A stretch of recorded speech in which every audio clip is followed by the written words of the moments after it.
बाप अष्टम। वो पल कि जब कफस टूटा। अहले जिहा में साथ कहीं बैठे थे कुछ यार कभी। अफसुर्दा, बेबस, दिलगरिफ्ता, पूर्णम, लाचार। हर एक के थे दुख कई। सबने देख रखे थे सुख कभी।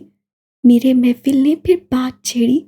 गोया दर्द की बीती रात उधेड़ी। जा मखोइयाँ हुई कहीं। बयान हुई फिर बर्बादियाँ गईं। हर एक था कफस के जाले में। मुल्क अल्फात था गोया सरहाने पे। मुझसे छूटे दोस्त सभी। मैं था आफत जब ही रूठे ताल्लुक सभी। ऐन जवानी में खोई मोहब्बत। फिर पड़ा मैं बुरी सोहबत। मेरे महफिल गमों की रोताज सी करता। दोस्तों से फिर हमदर्दी करता।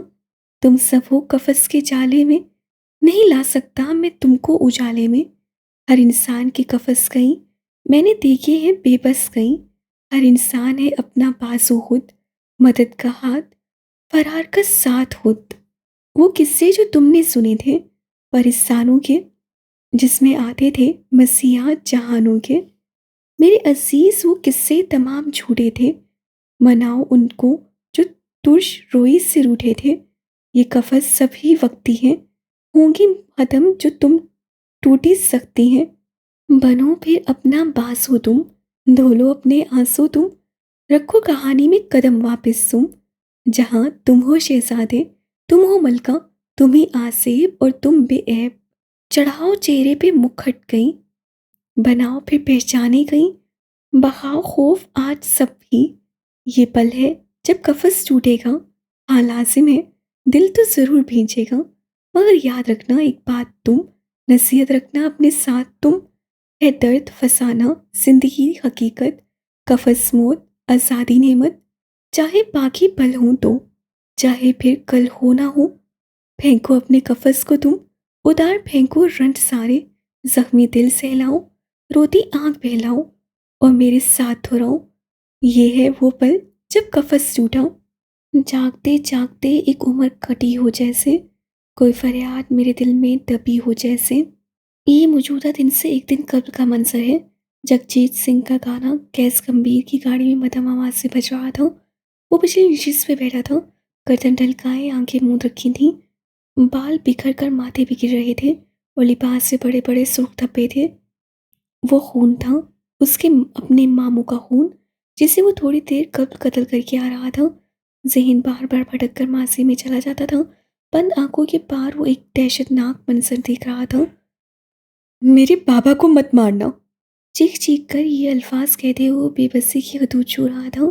माजी के फ्लैशबैक्स आंखों के आगे घूम रहे थे, जिनमें एक लंबी सड़क पे 3 गाड़ियां उलटकर गिराई गई थीं, जिनके शीशे गोलियों से चकनाचूर थे। कुछ लोग उनके अंदर फंसे हुए थे। एक गाड़ी इंसानी चीखों से गूंज रही थी। लोग अंदर जिंदा चल रहे थे। गैस का खानदान जिंदा चल रहा था। आहें कराहें अर्श को दहला देती थी। उन्हीं उल्टी गाड़ियों में से एक में अब्दुल्ला सामान भी था। वो जिसका आधा धड़ गाड़ी के अंदर फंसा हुआ था। आग के भड़कते नारंगी शोले वो अपनी आंखों से देख रहा था। सड़क के इन बीचों बीच उसने देखा कि उसके मामू हातिम नवाब और उनके कई साथी उनके चचा और बाबा को अपने नरके में लिए खड़े थे। उसी पल गैस ने देखा हातिम नवाब के हाथ में पकड़ा खंजर सरवर कम्बीर के सीने में पेविस हुआ। अपनी बहन का इंतकाम आज वो ले चुके थे। कई साल से पनपता लावा उस खंजर के जरिए वो अपने दुश्मन के जिस्म में उतार चुके थे। अगले कई वार इसी तरह हुए। सर में, पस्सियों में, सीने और पेट में वो धड़ाधड़ उन्हें मारते चले गए। गैस चीख रहा था, बाहर निकलने की तकतो कर रहा था, मगर बेकार। वो उस बहते खून को रोक लेना चाहता था। वो किसी तरह बाहर निकलकर अपने खानदान को बचा लेना चाहता था। सरवेर के अक में खड़े समान गंभीर की आंखें बतरा रही थीं। गैस चीख चीख कर उन्हें रोक रहा था, यहाँ से निकलने की धाई दे रहा था। 6-7 मर्दों के नरगे से उस एक मर्द ने खुद को छुड़वाया और अपने भाई की ओर भागा था। अपने भाई को मरने नहीं दे सकता था। सामान आगे बढ़े, मगर मगर शोमी किस्मत के पीठ पे गोलियां दाग दी गई। वो घुटनों के बल लड़खड़ा कर गिरे। जिस्म से निकलकर फैलता हुआ खून सड़क भिगो रहा था। गैस चल रही गया। उसकी आवाज़ निकलना बंद हो चुकी थी। उसकी आंखें साकिन रह गईं। गाड़ी में चलते हुए उसके बहन भाई भी साकित, शायद मर गए थे, शायद आखिरी सांसें गिन रहे थे। कैसे आंखें झपक कर अपने बाप को देखना चाहूं, मनासे धुंधले थे। हाँ, उसका चेहरा गीला था। हाँ, बस वो रो रहा था, बुरी तरह बेआवाज़ रो रहा था। वो 7 अफराद पलट रहे थे। हाकिम नवाब ने एक उचट्टी सी निगाह गाड़ी के अंदर फंसे गैस पे डाली और आगे बढ़ गए। उनके साथी अब 17-18 साल बच्चे की जद बढ़ रहे थे। हातिम नवाब ने हाथ के इशारे से उन्हें आगे चलने का कहा।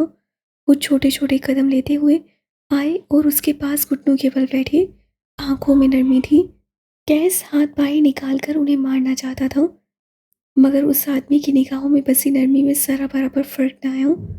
मैं ये सब नहीं चाहता था बच्चे, मैं तुमसे मोहब्बत करता हूँ, इसलिए मैं तुम्हारे लिए आसानियाँ करूँगा हमेशा।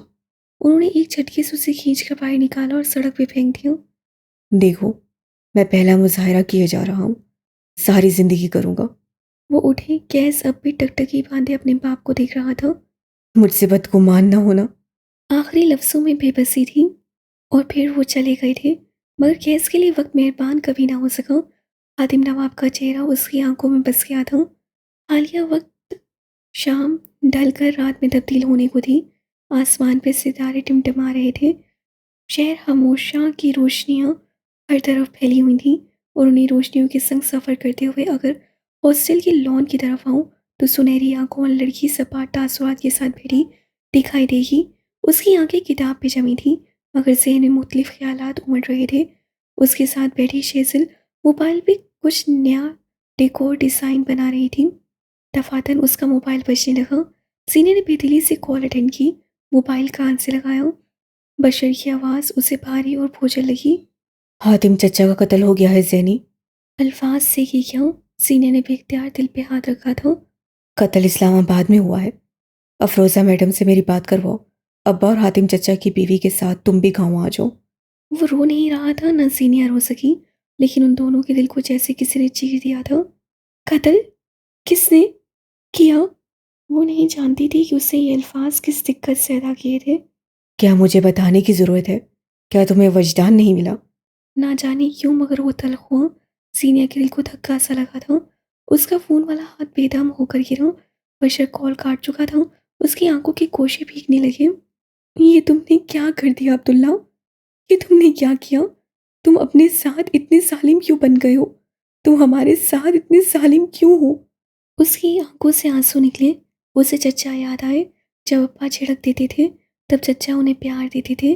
अब्दुल्ला और उसके रिश्ते पे सबसे ज़्यादा खुश वही थे। वो सीनी और अब्दुल्ला के रिश्ते को रूहों का ताल्लुक बताते थे। वो इस तरह जा नहीं सकते थे। उससे गर्दन झुका दी। आंसू बह रहे थे, लब फड़फड़ा रहे थे। तुम ऐसा कैसे कर सकते हो अब्दुल्ला? ये तुमने क्या कर दिया? ये मैंने क्या कर दिया? उससे पट से आगे खोली। मैं ऐसा कैसे कर सकता हूँ? बेचैनी उससे बेख्तियार अपना सीना मसला। फिर चेहरे पर आया पसीना साफ किया। उसका सारा जिस्म कांपने लगा था। उसे खौफ आ रहा था। अल्लाह मुझे माफ़ नहीं करेगा हबीब। उसे रंज हुआ। एक हाथ पूरी तरह कांप रहा था। उसे पैनिक अटैक हुआ था। इस्लाम कत्ल का बदला कत्ल कहता है, तसल्ली दी गई। कैस को सुकून ना आया। उसे वाकई सुकून ना आ सका। उसे अल्लाह से डर लग रहा था। उसे कत्ल खून से डर लग रहा था। उसे मरने से भी डर लगा था, क्योंकि मरने के बाद अब दी जिंदगी थी और वहाँ के सिले आपके अमालों के मुताबिक होने थे। गाड़ी अब कैसन के बाहर आकर रुकी थी। पार्किंग में गाड़ी ले जाते हुए उसे कैस की आवाज़ सुनाई दी। गाड़ी वापस मोड़ो, मुझे ये पिल्स उठा कर दो। उसे बेहद परेशानी के आलम में स्टोरेज बॉक्स की तरफ इशारा किया। बारिश दोबारा बरसने लगी थी। पानी की मोटी मोटी बूंदें शीशे पे फिसल रही थीं। अदीबा ने बगैर कुछ कहे गाड़ी दूसरी तरफ मोड़ी। दवा की शीशी उठाकर उसे थमाई। गैस से कांपते हाथों से 3 गोलियां हथेली पे रखी। उसकी आंखें सुर्ख पड़ रही थीं। जिस्म पसीने से तर और दिल बहुत बुरी तरह घबरा रहा था। तीनों गोलियां फांक कर उससे पानी की बोतल मुंह से लगाई और घटाघट सारा पानी पी गया। शर्ट के ऊपरी बटन खोल दिए। ये मैंने क्या कर दिया? उससे गिल्ट हुआ था। मैं ऐसा नहीं था। ओ खुदाया, मैं ऐसा नहीं था। वो पिछले रिजिस पे लेट गया। घुटने सीने से लगाए, बाजू अपने गेट फैलाए। उसकी आंखों से चंद मोटे मोटे कटरे टूट कर गिरे। जाने ये गिल्ट था, दुख या फिर खौफ। बॉस, आप आराम करना चाहते हैं तो गंभीर महल चले? उससे मोड़ काटते हुए पूछा। कोई गंभीर महल में आराम कैसे कर सकता है हबीब? मैं वहाँ एक बिस्मिल हूँ। उसकी आवाज़ सेमी बढ़ गई, गीली आंखें गुनूदगी में जाने लगी, दिल की धड़कन मामूल पे आई और अगले चंद लम्हों में सुकूत था। वो सुकड़ा सिमटा सा सो रहा था, चेहरा भीगा हुआ था, वो बस सो रहा था, उसे सोना था। और अदीबा गाड़ी को ना जाने किन किन रास्तों पे घुमाती रही। हाँ, मगर वो गंभीर महल के आसपास भी न भटकी। पलंग पे रखे बैग में शेजल जीनिया की ज़रूरत का सामान डाल रही थी, कपड़े, शॉल, स्वेटर। साथ साथ एक निगाह जीनिया पे भी डाल लेती थी। वो लब काटते हुए फ़ोन हाथों में लिए बैठी थी। यही किस्मत थी, इसे कबूल कर लो। धीमी आवाज़ में दिलजोई की गई। जीनिया ने गर्दन झुका दी। अब्दुल्ला ऐसा कैसे कर सकता है? वो रुकी, होंठ बेदर्दी से काटे। चचा को सबसे ज्यादा मोहब्बत उससे थी और मुझे चचा से। वो अच्छे नहीं थे, मगर तुम्हें अच्छे लगते थे क्योंकि उन्हें अब्दुल्ला अच्छा लगता था। जीने के चेहरे पे जैसे किसी ने थप्पड़ दे मारा हो। मैं नहीं जानती अब्दुल्ला कौन है, उससे तुम्हारा क्या ताल्लुक है? वो आगे आई, सीनिया की आंखों में देखा। मैं बस इतना जानती हूँ कि वो जो कोई भी था, उसे तुम्हारे दिल पे हुक्मरानी हासिल है। सीनिया शल रह गई। कुछ है उसमें, उसका नाम सुनते ही तुम्हारी आंखों में कुछ आता है, एक स्पार्कल सा। तुम उससे मिली नहीं मगर उसे जानती हो, बहुत अच्छी तरह जानती हो। बैग की तरफ वापस जाते हुए सीनिया ने शेसल की बड़बड़ाहट सुनी। वो तुम्हारी मोहब्बत, तुम उसका इश्क हो या नहीं हो, मगर तुम दोनों सोलमेट्स हो। सीनिया ने इस सलाह पहली मर्तबा नहीं सुनी थी। चचा भी तो यही कहते थे। उसे सर झटका, मगर वो बार बार याद आ रहे थे। माना कि उनके साथ लंबा वक्त न गुजारा था, मगर खून के रिश्तों को मेल मुलाकात से फर्क नहीं पड़ता। अगले कई लम्हात वो लाउंज में खड़ी थी। अब्बा अफरोज़ा बेगम से कोई बात कर रहे थे। उसके दो कज़न्स, हाकिम नवाब के भाई, उनके यहाँ औलाद नरीना ना हुई थी, सो उनके यहाँ बेटियों के शौहरी बेटे और दामाद थे। जीनिया ने ठहर कर अब्बा को देखा। वो मुश्किल खड़े थे, उनकी आंखें सुर्ख अंगारा थी, आंखों की सख्ती गायब। भाई की मौत उनकी कमर तोड़ गई थी। अंकल! हाकिम नवाब ने इस आवाज़ से मुड़कर देखा। संजीदा आंखों से उन्हें देखती शेज़ल सैमसन उन्हें पुकार बैठी थी। मैं जीनिया की दोस्त हूँ, मैं इस वक्त उसके साथ रहना चाहती हूँ। क्या मैं आपके साथ चल सकती हूँ? अब क्या फ़िरोज़ा बेगम ने उसे हैरत से देखा था, मगर वो उसे रोकना नहीं चाहती थी। ना ही ये उनका इख्तियार था। हाकिम नवाब ने गर्दन अस्वात में हिला दी। ये बलूचिस्तान की रिवायात थीं। आने वाले चाहे दुश्मन हों, उनके लिए घर के दरवाजे खोल दिए जाते हैं। खास तौर पे औरत के लिए। अपने घर की औरत के साथ चाहे जो मर्ज़ी सलूक किया जाता हो, मगर बाहर की औरत जब मदद मांगे तो बहन बेटी होती है। तुम्हें हमारे साथ चलने की कोई ज़रूरत नहीं थी शेज़ल। गाड़ी में बैठते हुए सीनिया ने उसके कान के करीब कहा।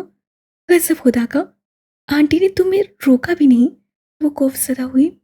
आंटी मुझे नहीं रोकती। मेरी उम्र की अकेली औरतें अपार्टमेंट में रहती हैं, लेकिन मेरी माँ और आंटी बेस्ट फ्रेंड्स हैं। मैं यहाँ सिर्फ इसलिए रहती हूँ क्योंकि आंटी चाहती हैं, और मेरी माँ भी। लेकिन मेरी शुरुआत से एक शर्त थी कि अपनी आज़ादी पे समझौता नहीं करूँगी। इस लेक्चर में मेरा जवाब नहीं है। जीनिया उकता गई। शेजल ने उसकी आंखों में देखा, फिर गाड़ी चलाते हुए उस सवाना मर्द को। मुझे इन सबकी नीयत ठीक नहीं लगती। ये लोग तुम्हें ले जाएंगे और वापस नहीं भेजेंगे। मैं इसलिए साथ आई हूँ ताकि तुम मेरे साथ वापस जा सको। वो रुकी, सीनिया की आंखें अब भी मुश्किल थीं। शेजल ने हथियार डाल दिए। हाँ ठीक है, मैं इस वक्त बहुत बुरी साउंड करूँगी, लेकिन मैं अपनी इंटीरियर डिज़ाइनिंग को एक इलाकाई टच देना चाहती हूँ, और इसके लिए 3 गाँव घूम चुकी हूँ। अब बलूचिस्तान रहता है। उससे बात कही और फिर बगैर उसकी सुने हाकिम नवाब को पुकार लिया। अंकल, मुझे नहीं लगता ये सही वक्त है, मगर क्या पुलिस से कोई हंगामा नहीं किया बॉडी वापस ले जाने पे? हाकिम नवाब ने गहरी सांसी, सर को सीट की पुर्ज से टिका दिया। अब्बा कमजोर पड़े थे, सीने के दिल को धक्का सा लगा था। कत्ल कल शाम हुआ है। कत्ल कल शाम हुआ है। पुलिस ने कार्रवाई कर ली है। इलाकाई दुश्मनी का नाम देकर कातिल को ढूंढने की नाकाम कोशिश करेंगे। पोस्टमार्टम वगैरह में भी बहुत वक्त लगा है।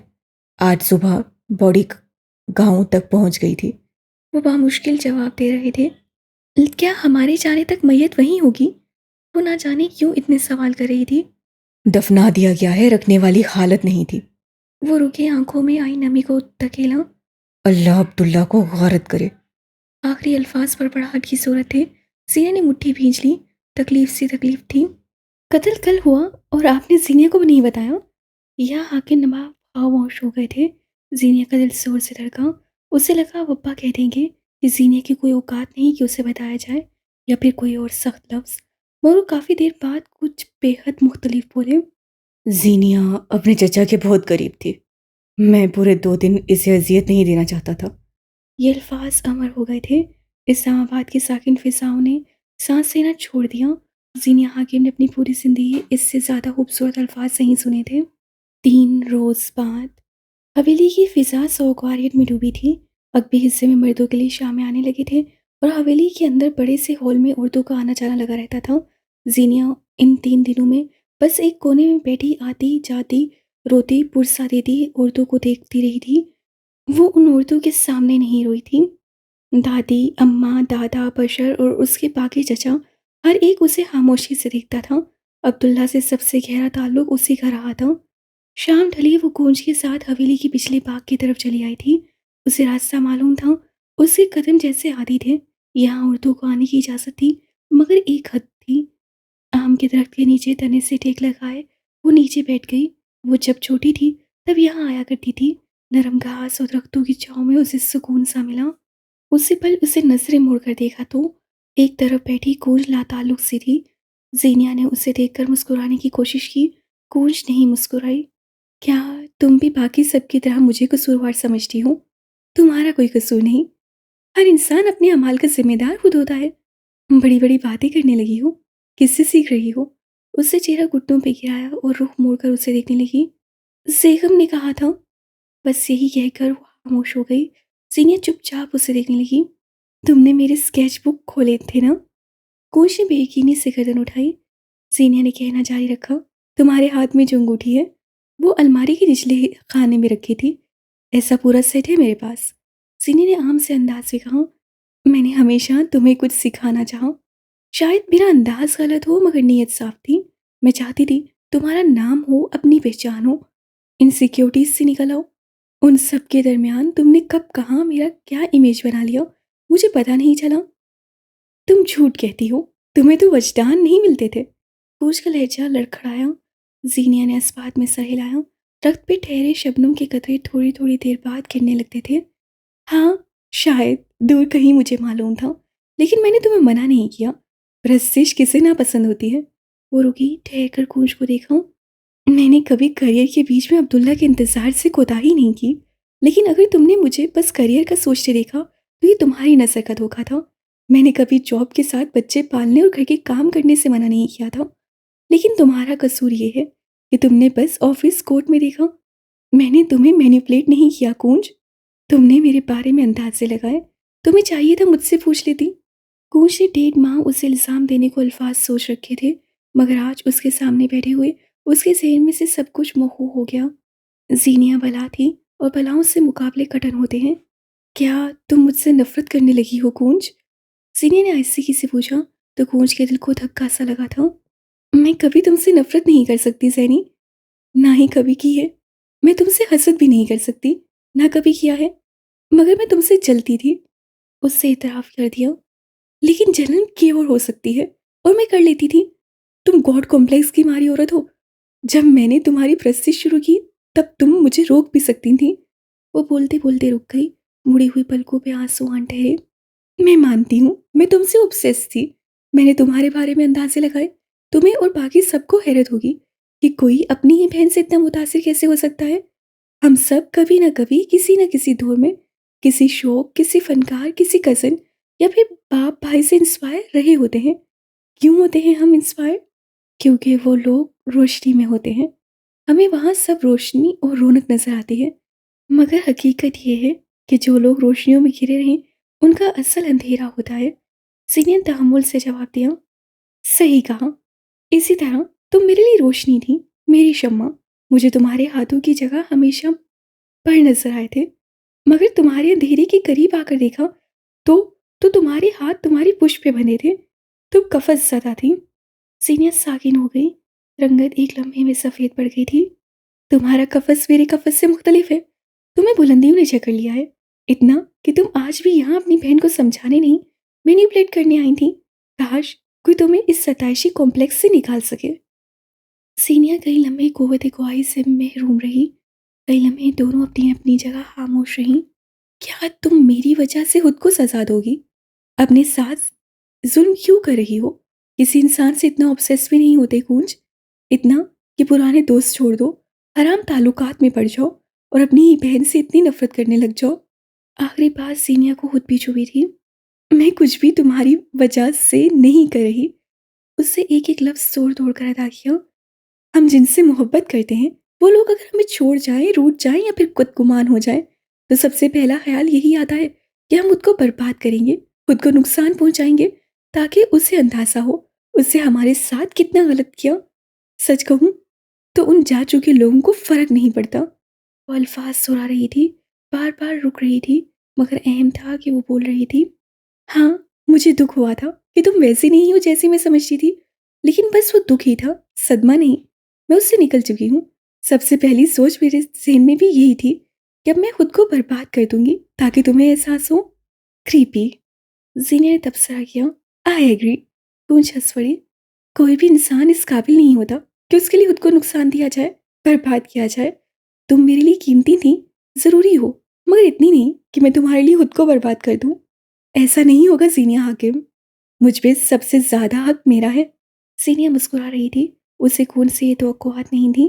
जेगम से मेरा ताल्लुक मेरा अपना फैसला है। पुरानी दोस्तियां छोड़ना मेरा अपना फैसला है। खुदा की कसम जैनी, मैं तुमसे या खुद से कोई इंतकाम नहीं ले रही। उसका लहजा सच्चा था। मेरे चारों ओर मैंने तुम्हारे जैसे बनने का कफ्स चढ़ा लिया था, अब उतार लिया है और अब मैं आजाद हूँ। तुम सहरा में नजर आने वाला इल्यूजन थी, पास आने पे सब गायब हो गया। अब जो है वो हकीकत है। तपता सहरा है और मैं वहां अकेली, मैं अपने फैसलों में आजाद हूँ। सीने ने पलकें झपकी और फिर आंखें मूंद कर दराज के तने से टेक लगा लिए। क्या तुम पूछोगी नहीं ये सब मैंने कहाँ से सीखा?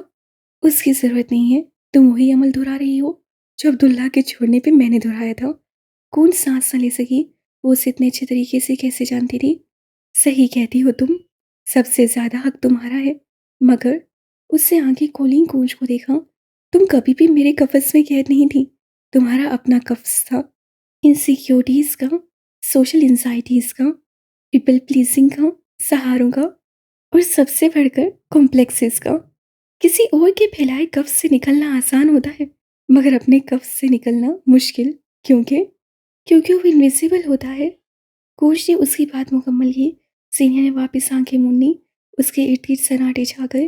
वो जिस कफ से निकलना चाहती थी वो सीनिया का नहीं, उसका अपना फैलाया था। स्पेन, बार्सिलोना, सियाती मुकामात का घर, सकाफतों का मंजर। हिस्पैनिया, ये मुल्क अपने दिल मोह लेने वाले आर्किटेक्चर, सिकाफत और खूबसूरत सियाहती मुकामात के लिए मशहूर है। जब आप स्पेन में अपने कदम धरेंगे और इज्जत माँ आप गूगल से पूछेंगे कि इस मुल्क में आपको किन मुकामात की सैर करनी चाहिए, तो यकीन जाने इतने नाम और इतनी खूबसूरती देखकर आप दंग रह जाएंगे। स्पेन का एक शहर बार्सिलोना इस कहानी का मरकज़ है। बार्सिलोना अपनी तारीख, मस्मराइज कर देने वाले आर्किटेक्चर और फुटबॉल के लिए मशहूर है।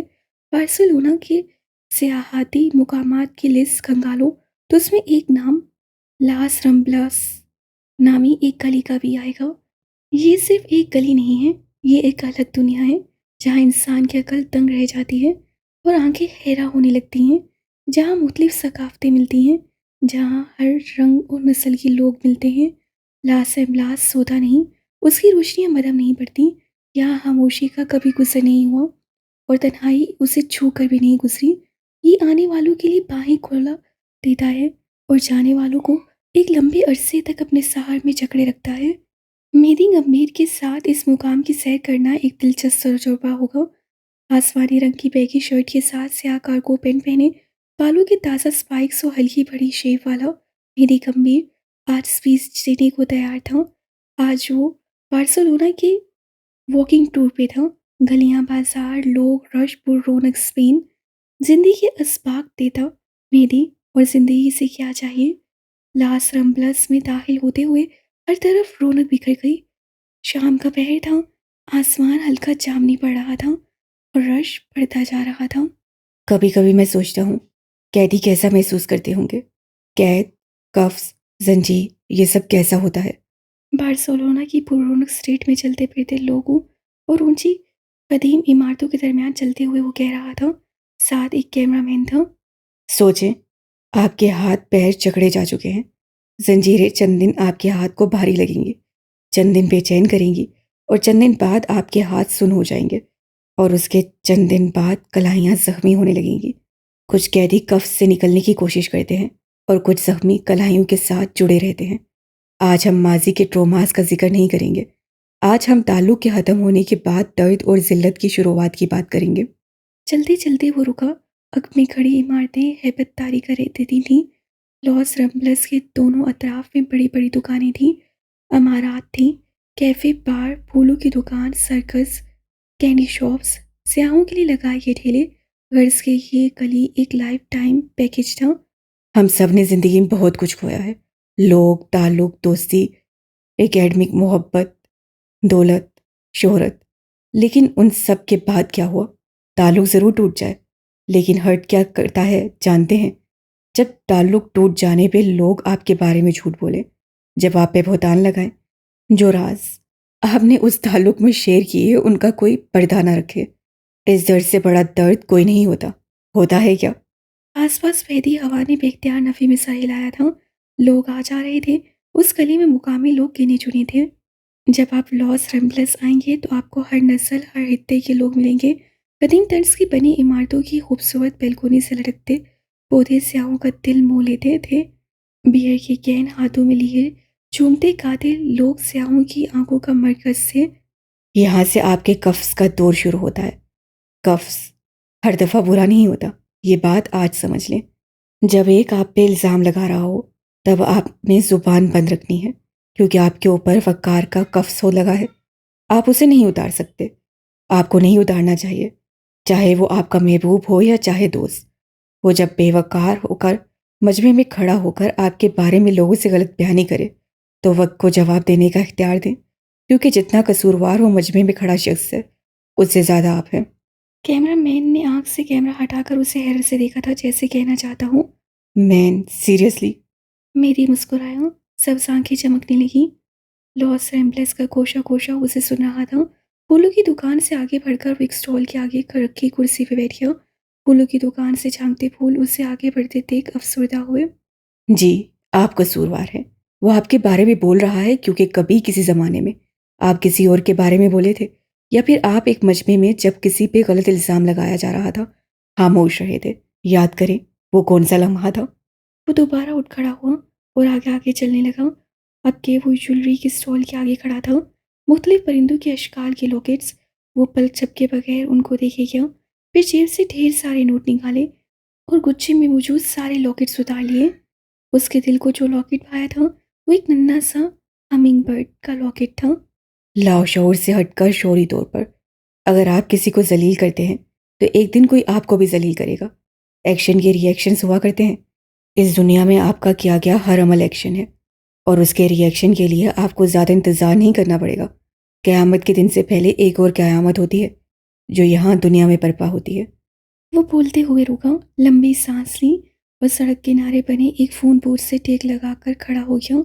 माइक चेहरे के आगे सेट किया। यहाँ मैं जिस कफ्स की बात कर रहा हूँ वो आपको ज़ख्मी भी करेगा, और वो आपसे आपकी आज़ादी भी छीनेगा, और आपको एक तारीख गोशे में तन्हा भी छोड़ देगा। जानना चाहते हैं कैसे? जब आप एक ऑनरेबल इंसान बनने की कोशिश करते हैं, लोगों के साथ गिबत, चुगली या फिर किसी मजाक उड़ाने जैसी महफिल में खुद पे कफ्स लगाने की कोशिश करते हैं, यानी जिस इंसान की बाबत बात हो रही है आप जानते हैं वो कितना खोटा है, मगर आप चुप हैं, क्योंकि किसी भी इंसान के पीठ पीछे बोलना इखलाकी दायरे में नहीं आता। यहाँ आप चुप रहकर कुछ लोग भी खो सकते हैं, और उन लोगों का छोड़ना आपको ज़ख्मी कर देगा।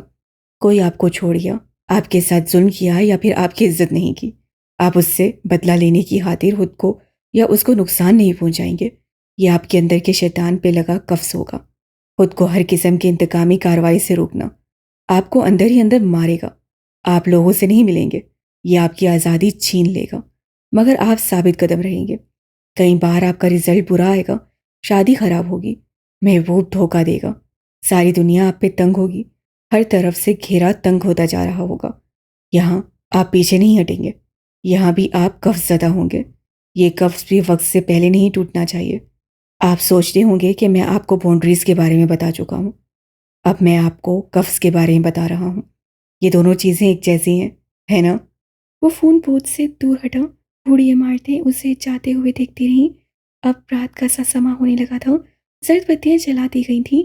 कैफेज और बार्स का रश बढ़ रहा था। लॉस रम्बलास का दिन रात के वक्त शुरू होता था।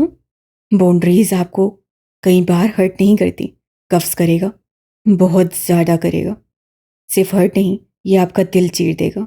दोस्तों की महफिल में सबसे ज़्यादा होने वाली चीज़ गीबत और चुगली है। जब आप उसी चीज़ से ज़ुबान रोक लेंगे, तब आपके कई दोस्त आपसे किनारा कर लेंगे। तब आपको मालूम होगा कि एक कैदी कैसा होता है।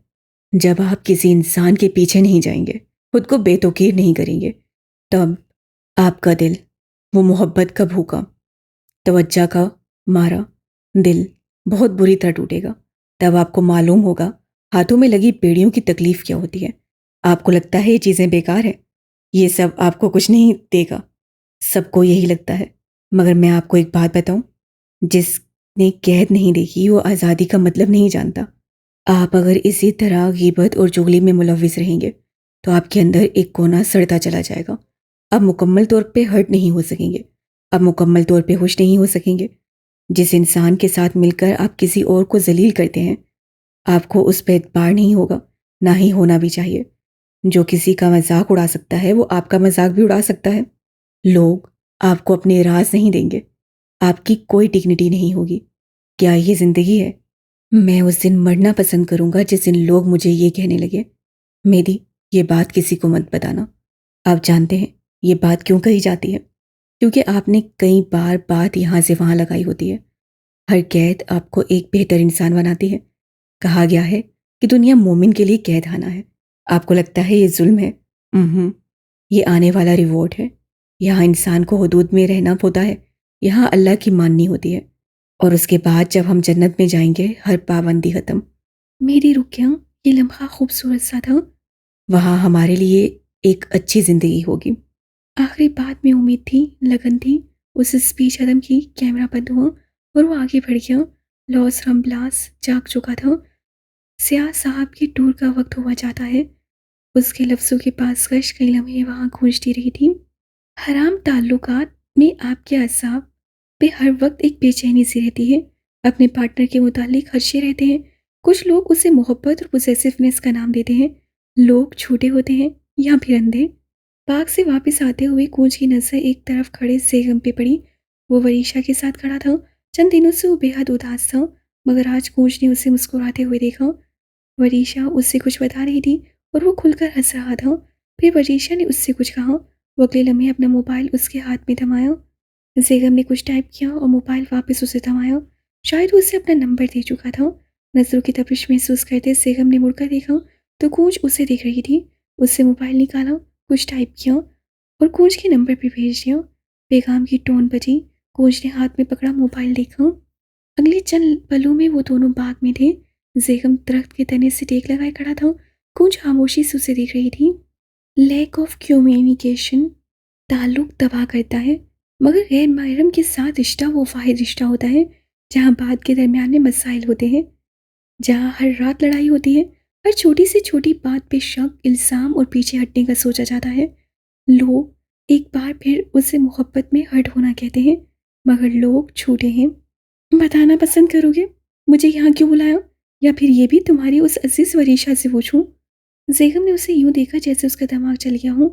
मेरे सामने तो तुम्हारे गम जाग गए थे ना, फिर उसके सामने ठट्टे क्यों लगा रहे थे? बको मत, वो चलाया। हम बस बात कर रहे थे, वो बात जो तुम्हें करने की फुर्सत नहीं मिली। मेरे मामू मर गए थे, तुम्हें फुर्सत मिली कि 2 घड़ी मुझसे बात कर लो, मेरे पास बैठो, मुझसे कुछ पूछो।